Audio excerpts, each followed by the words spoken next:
What's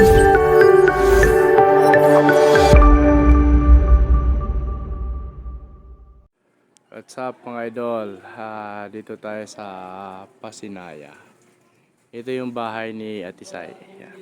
Ito yung sa labas. Yan, ito kalsada na yan. Mula dyan. Hanggang dun, kalsada na yan. Yung mga motor namin. Oh. Yan. Tapos ito, pasok tayo. Ito yung entrance, yung gate. Tapos pagpasok mo dito, yun yung expansion niya dito. Ang laki. Oh, ayun, oh. Uy, may tagay dito. Okay. Chamba yung dating ko, may tagay. So ito yung expansion nito. 4 meters by 3 meters. Yung expansion nito paikot. Tapos sa labas pa lang to Expansion pa lang to dito. Tapos pagpasok mo dito, ito na yung pinaka-con sa loob. Mga idol, pwede ba pumasok? 4x6. Yan yung ano. Yun yung katulong namin dito sa condo. Ngayon, naglilinis sila. Nahiya akong umapak eh.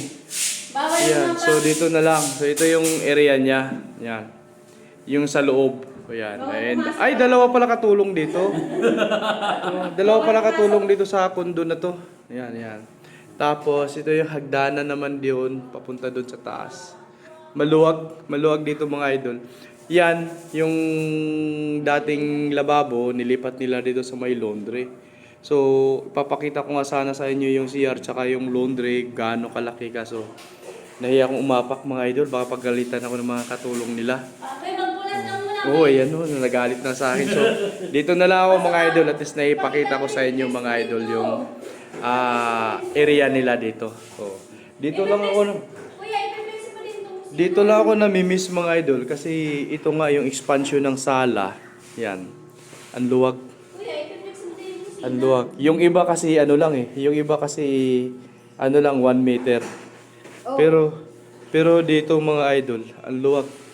3 meters by 4 meters ang lapad nito. Mula doon sa kalsada. Kaya naaamis ako dito. Tapos, yun, pasok tayo mga idol. Pinayagan ako ng katulong.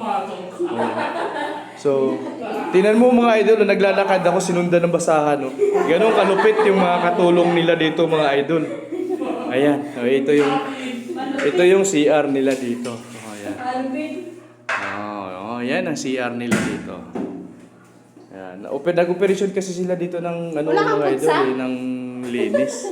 General cleaning sila. Ito dati yung lababo nila pero nilipat nila dito sa laundry. Oh, yan ang ganda mga idol, oh. Ang laki ng laundry nila. Ito yung laundry nila. Oh, napakaganda. May sariling na rin na gripo. Tapos yung drainage may gripo na rin. So, ang laundry area yung nagiging kusina nila. So, napakagaling. Ngayon magpapasalamat ako ito sa mga katulong nila. Mga idol, maraming salamat na pinayagan niyo po akong mag-access dito sa loob ng bahay ninyo. So mga idol, dito pa lang tayo sa baba mga idol, ano? So aakyat tayo dito sa taas. Ito yung hagdanan nila, paakyat doon sa taas. So ito yun mga idol. So konting silip lang para dito sa hagdanan mga idol. So yan. Ito yung sa taas nila. Yan. So dito wala pa siyang mga gamit. Ayan. Ayan. Tapos meron tayong jealousy. Ayan. 2. Tapos yung dito yung para sa salamin. So maganda dito. Malamig naman din siya. Ayan. Dami may mga sinampay lang. Mga ganon. Pero okay siya. Maluwag mga idol. Yung laki niya, quality. So pwede siya sa mga ilang tao. Person. Dito lang maluwag siya. Tapos yung space dito. Yan. Ayan, may mga nagtatagay pala dito. Chamba rin yung dating ko dito mga idol. May tagay. Makikitagay nga.